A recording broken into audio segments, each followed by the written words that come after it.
இதுக்கு தயாராகும் மாணவர்கள் அனைவருக்கும் வணக்கம். இன்றைக்கி நம்ம பார்க்க வேண்டிய தலைப்பு வந்து பார்த்திங்கன்னா லேப் அசிஸ்டண்ட்டோட மாடல் கொஸ்டின்ஸ் பார்க்க போகிறோம். ஓகேங்களா? அப்ளிகேஷன்ஸ் கெமிஸ்ட்ரி, அதாவது தமிழில் சொன்னால் பயன்பாட்டு வேதியியல் அப்படின்ற ஒரு தலைப்புக்கு கீழே ஒரு 25 கொஸ்டின்ஸ் கொடுத்துருக்கோம். ஃபஸ்ட் கொஸ்டின், பற்களில் உள்ள சேர்மம் எது? Calcium phosphate. அதாவது பற்கள் இருக்குது பாருங்கள், டீத்தில் இருக்க ஒரு சேர்மம் எதுன்னு கேட்குறாங்க. அதாவது பற்கள் எதனுடைய கலவை அப்படின்னு கேட்டாங்கன்னா கால்சியம் பாஸ்பேட்டோட கலவை. ரொம்ப முக்கியமான கொஸ்டின். பற்கள் தான் உடம்பிலேயே மிக கடினமான பகுதி. ஓகேங்களா? அந்த பற்களில் எதனோட சேர்மமாக சேர்ந்து அந்த பற்கள் உருவாகுது அப்படின்னு கேட்டாங்கன்னா கால்சியம் பாஸ்பேட். ரெண்டாவது கொஸ்டின், பற்பசை காரத்தன்மை உடையதாக இருக்க காரணம் என்ன? பற்பசையானது காரத்தன்மை உடையது அப்படின்னு இந்த கொஸ்டின்ஸ் மூலமாக நமக்கு தெரிய வருது.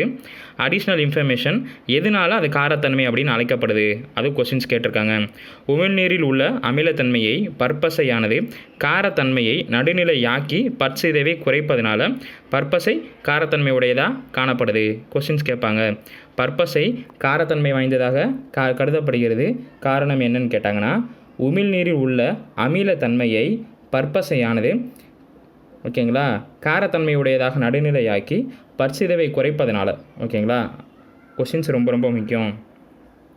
பற்களில் கடினமான பகுதி எது? பற்களோட கடினமான பகுதி எனாமல் எனும் வெண்படலம். கொஸ்டின்ஸ் ரொம்ப முக்கியம்.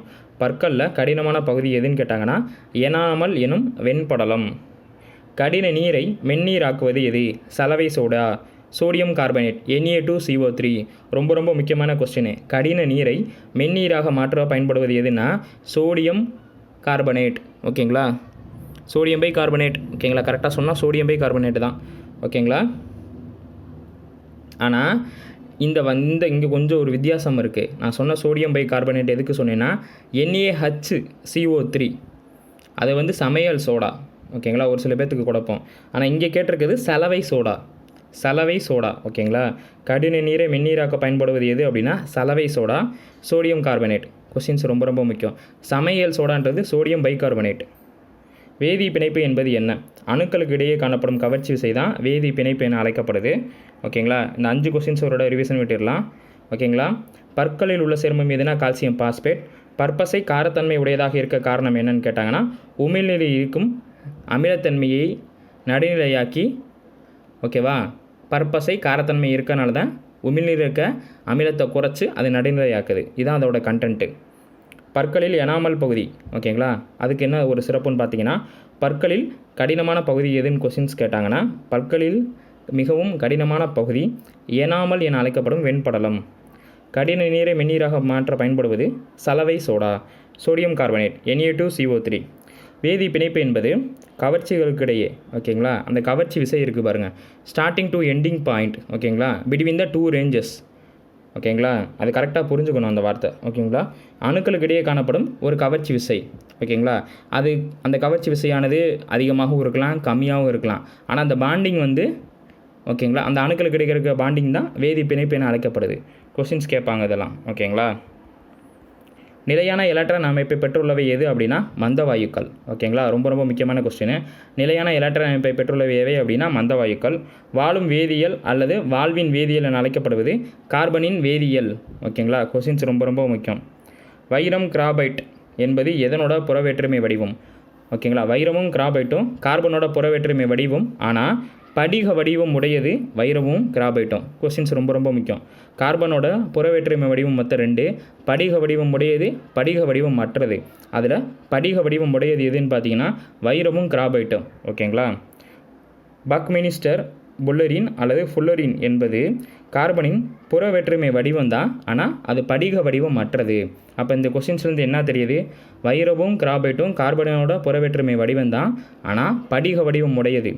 ஆனால் பக்மினிஸ்டரும் ஃபுல்லரின் என அழைக்கப்படும் ஃபுல்லரின் படிக வடிவம் மற்றது, கார்பனோட புறவேற்றுமை வடிவம் தான் அதுவும். ஓகேங்களா? அடுத்த கொஸ்டின், ஆல்கஹால் என்பவை எந்த வினை செயல் தொகுதியை உடையது? OH தொகுதி. ஆல்கஹால் என்பவை OH வினை செயல் தொகுதியை உடையவை. எடுத்துக்காட்டு 2. ஓகேங்களா? CH3OH மெத்தில் ஆல்கஹால் அல்லது மெத்தனால் என அழைக்கப்படுவது. கொஸ்டின்ஸ் ரொம்ப முக்கியம். மெத்தில் ஆல்கஹால் CH3, ஆல்கஹால்னால் என்ன வரும்னு சொன்னேன் OH. அப்போ CH3ன்றது மெத்தில். நோட் பண்ணிக்கோங்க. மெத்தில் அப்படின்னா CH3, ஆல்கஹால் வந்தால் OH தொகுதியை சேர்க்கணும்னு சொன்னேன். அப்போ OH தொகுதி. இது எப்படி புரிஞ்சுக்கணும் அப்படின்னா, இப்போ உங்கள் பேருக்கு முன்னாடி ஒரு இனிஷியல் போகிறோம்ல, அது மாதிரி ஆல்கஹால் வந்துட்டால் இதுதான் அதோட அர்த்தம். ஓகேங்களா? அப்போ ஆல்கஹால் வந்துட்டால் உங்களுக்கு என்ன ஞாபகம் வரணும்? OH அப்படின்னு ஞாபகம் வரணும். ஓகேங்களா? அடுத்து பாருங்கள், C2H5OH. அப்போ இது ஒரு ஆல்கஹால். அப்போ C2H5ன்றது எத்தில், ரொம்ப ரொம்ப முக்கியம். எத்தில் அல்லது எத்தனால் என அழைக்கப்படும். ரொம்ப ரொம்ப முக்கியமான கொஸ்டின். ஓகேங்களா? அப்போ இதுலேருந்து என்ன தெரிய வருது? ஆல்கஹால் தொகுதின்றது OH தொகுதியை உடையது. ஓகேங்களா? OHல் முடியும். ஓகேங்களா? அப்போ CH3OH அப்படின்றது மெத்தில் ஆல்கஹால் அல்லது மெத்தனால் என அழைக்கப்படுது. C2H5OHன்றது எத்தில் ஆல்கஹால் அல்லது எத்தனால் என அழைக்கப்படுது. ஆல்டிஹைடு என்பவை எந்த வினை செயல் தொகுதி உடையவை? CHO தொகுதி. ரொம்ப ரொம்ப முக்கியம். ஆல்டிஹைடு என்பது எந்த வினை செயல் தொகுதி உடையவை? CHO. எடுத்துக்காட்டு பார்த்தீங்கன்னா HCO அப்படின்றது ஃபார்மால்டிஹைடு அல்லது மெத்தனேல். நோட் பண்ணிக்கோங்க. ஆல்கஹால்ன்றது OH, ஆல்டிஹைடுன்றது OHO. ஓகேங்களா? Sorry, CHO. ஓகேங்களா? நோட் பண்ணிக்கோங்க. ஆல்கஹால்ன்றது OH. ஓகேங்களா? OH தொகுதி ஆல்கஹாலில் முடியும். ஆல்டிஹைடுன்றது CHOவில் முடியும். எடுத்துக்காட்டு HCHO அப்படின்றது ஃபார்மால்டிஹைடு அல்லது மெத்தனேல் என அழைக்கப்படுது. CH3CHO அப்படின்றது அஸ்டிக் அமிலம் அல்லது எத்தனாயிக் அமிலம் என அழைக்கப்படுது. கொஸ்டின்ஸ் கேட்பாங்க. டிரான்சிஸ்டர்கள் செய்ய பயன்படுவது சிலிக்கான்கள். டிரான்சிஸ்டர்கள் செய்ய பயன்படுவது எது? சிலிக்கான்கள். கொஸ்டின்ஸ் ரொம்ப ரொம்ப முக்கியம். ஓகேங்களா? ஆல்கஹால் என்பவை எந்த வினை செயல் தொகுதியை உடையது அப்படின்னா OH தொகுதி. அப்போ OH தொகுதிக்கு 2 எடுத்துக்காட்டு. CH3OH என்பது மெத்தில் ஆல்கஹால் அல்லது மெத்தனால். C2H5OH என்பது எத்தில் ஆல்கஹால் அல்லது எத்தனால். ஆல்டிஹைடு என்பவை எந்த வினை செயல் தொகுதியுடன் தொடர்புடையது? CHO தொகுதியோட ஆல்டிஹைடு முடியும். அப்போ ஆல்டிஹைடு நீங்கள் எழுதுனாங்கன்னா அது CHOவில் முடியும். அப்போ ஃபஸ்ட் எக்ஸாம்பிள் பாருங்கள், HCHOன்னு வருது. அப்போ அதுக்கு பேர் என்ன? ஃபார்மால்டிஹைடு அல்லது மெத்தனேல். அடுத்து பாருங்கள், CH3CHO அசிட்டிக் அமிலம் அல்லது எத்தனாயிக் அமிலம். டிரான்சிஸ்டர்கள் செய்ய பயன்படுவது சிலிக்கான்கள். கொஸ்டின்ஸ் ரொம்ப ரொம்ப முக்கியம். இந்த கொஸ்டின்ஸ் எல்லாமே ரிப்பீட்டடான கொஸ்டின்ஸ் தான். பட் ஆனால் நான் ரெஃபர் பண்ண ப்ரீவியஸ் இயர் கொஸ்டின்ஸில் ஒவ்வொரு கொஸ்டின்ஸுமே இம்பார்ட்டண்ட்டாக இருக்கிறதுனால அந்த கொஸ்டின்ஸை உங்களுக்கு நான் சம்மரைஸ் பண்ணி கொடுத்துருக்கேன். ஓகேங்களா? மின் சேமிப்பு கலன்களில் பயன்படுவது லெட் என அழைக்கப்படும் காரியம். அதாவது பேட்டரி இருக்குது பாருங்கள், காரோட பேட்டரி, பைக்கோட பேட்டரியெல்லாம். ஓகேங்களா? அந்த மின் சேமிப்பு கலன்களில் பயன்படுவது லெட் என அழைக்கப்படும் காரியம். ஓகேங்களா? இதில் மின் பகுதியாக பயன்படுறது எதுனா H2SO4. ஓகேங்களா? லெட்டு ஓகேங்களா, லெட்டு பேட்டரிஸில் என்ன மின் பகுதி, ஓகேங்களா, டிரான்ஸ்மீட்டராக பயன்படுது. அதாவது ப்ளஸுக்கும் மைனஸுக்கு இடையில் ஒரு மின் பகுப்பு நடக்கும். அதுக்கு உதவி புரியுது எதுன்னு பார்த்தீங்கன்னா H2SO4. ஓகேங்களா? H2SO4ஓட சிறப்பு பேர் என்னென்னா, ஓகேங்களா, இது எப்படி சொல்கிறது அப்படின்னா வேதிப்பொருட்களின் அரசன் என அழைக்கப்படுவது அடர் சல்பூரிக் அமிலம் H2SO4. அதுவும் கொஸ்டின்ஸ் கேட்பாங்க. பட்டாசுகள் மற்றும் உரங்கள் தயாரிக்க பயன்படுவது பாஸ்பரஸ். ஓகேங்களா? பட்டாசுகள் மற்றும் உரங்கள் தயாரிக்க பயன்படுவது பாஸ்பரஸ். சார் இந்த கொஸ்டின் எதுக்கு சார் வச்சிங்க அப்படின்னா, ஒரு 2 நாட்களுக்கு முன்னாடி விருதுநகர் மாவட்டத்தில் ஓகேங்களா வெடி விபத்து நடந்து ஒரு 17 பேர் இறந்தாங்க. ஓகேங்களா? அப்போ அந்த வெடி விபத்துக்கு நடக்கிறதுக்கு காரணமானது எது அப்படின்னா அந்த வெடிமருந்து தயாரிக்க தேவையான பொருட்கள் பற்றி. ஓகேங்களா? அப்போ அந்த ரிலேட்டடாக கொஸ்டின்ஸ் வரும்னு சொல்லி மை எக்ஸ்பெக்டேஷன்ஸில் இந்த கொஸ்டின்ஸ் வச்சுருக்கேன். ஓகேங்களா? பட்டாசுகள் மற்றும் உரங்கள் தயாரிக்க பயன்படுவது எதுன்னு கேட்டாங்கன்னா பாஸ்பரஸ். ஏன்னா இப்போ வெடிமருந்துகள் தயாரிக்க பயன்படும் பொருட்கள் ரொம்ப அபாயகரமானது. அதை எந்த முறையில் நம்ம கையாளணும் அப்படின்னு சொல்லி ஒரு சில ஃபார்மாலிட்டிஸ்லாம் இருக்குது. அந்த ஃபார்மாலிட்டிஸ் தவறும் போது அந்த மாதிரி விபத்து ஏற்படுது. அப்போ அந்த வேதிப்பொருட்களை என்னென்ன எப்படி கையாளணும், அந்த வேதிப்பொருள் உங்களுக்கு என்னென்னு தெரியணுன்றதுக்காக தான் இந்த கொஸ்டின்ஸ் வச்சேன். அடுத்த கொஸ்டின், உலோகங்களின் ராஜா என அழைக்கப்படுவது இரும்பு, வேதிப்பொருட்களின் அரசன் என அழைக்கப்படுவது அடர் சல்ஃபூரிக் அமிலம்.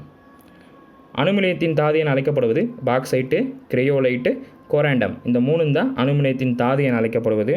அணுமினியம் எந்த முறையில் பாக்சைட்டிலிருந்து பிரிக்கப்படுகிறது? ரொம்ப ரொம்ப முக்கியமான கொஸ்டின். அணுமினியம் தாது எதிலிருந்து பெறப்படுதுன்னு கேட்டாங்கன்னா ஃபஸ்ட்டு ப்ரிஃபரன்ஸு பாக்சைட்டு, அடுத்து கிரையோலைட்டு, கோராண்டம். இந்த 3லேருந்து பெறப்படுது. அப்போ அணுமினியம் பாக்சைட்டிலிருந்து எந்த முறையிலிருந்து பெறப்படுது அப்படின்னா மின்னால் பகுப்பு முறை. ஓகேங்களா? ரொம்ப ரொம்ப முக்கியம். மின்னால் பகுப்பு முறை மூலமாக அலுமினியம் பாக்சைட்டிலிருந்து பிரித்து எடுக்கப்படுது. அமோனியா எந்த முறையில் தயாரிக்கப்படுகிறது? இது ரொம்ப ஃபேமஸான கொஸ்டின். ஹேபர் முறையில்.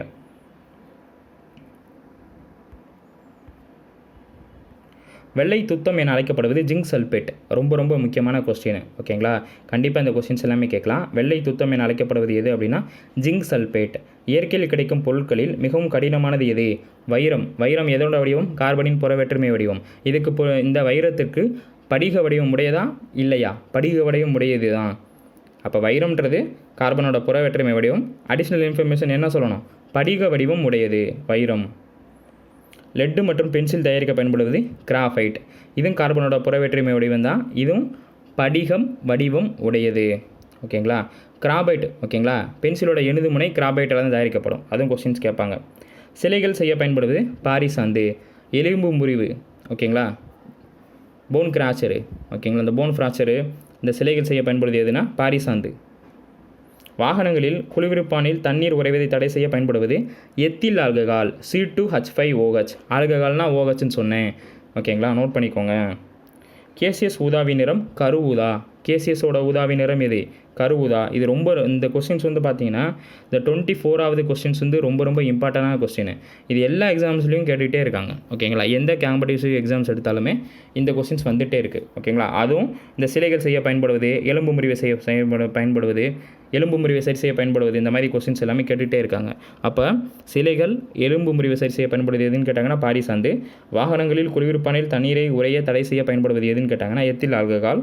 கேசியஸ் ஊதாவி நிறம் கரு ஊதா. வாயு விளக்கு பொருட்களில் பயன்படுவது மாங்கனீசு டை ஆக்சைடு. ஓகேங்களா? கொஸ்டின்ஸ் கேட்பாங்க. வாயு விளக்கு பொருட்களில் பயன்படுவது எதுனா மாங்கனீசு டை ஆக்சைடு. ஓகேங்களா? அந்த வாயு விளக்கு அண்டர்லைன் பண்ணிக்கோங்க.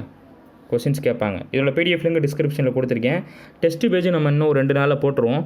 ஓகேங்களா? நீங்கள் எவ்வளோ ஃபீஸ்? ஓகேங்களா? இப்போ 100 ரூபா, 200 ரூபா, 300 ரூபா அந்த மாதிரி கேட்டகரி இருக்குது.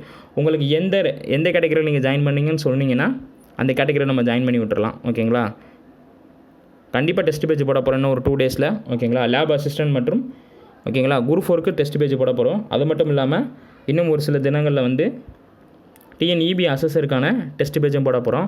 அதோட ரேட் வந்து பார்த்திங்கன்னா 300 ரூபா. ஓகேங்களா? எல்லா எக்ஸாம்ஸ்க்கும் நம்ம மேக்ஸிமம் வந்து 300 ரூபா வாங்கிடுவோம். ஓகேங்களா?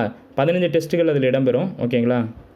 விருப்பமானவங்க கமெண்ட் பாக்ஸில் சொல்லுங்கள். ஃபர்தர் டீட்டெயில் சொல்கிறேன். ஓகேங்களா? நன்றி, வணக்கம். மீண்டும் அடுத்த வீடியோவில் சந்திப்போம்.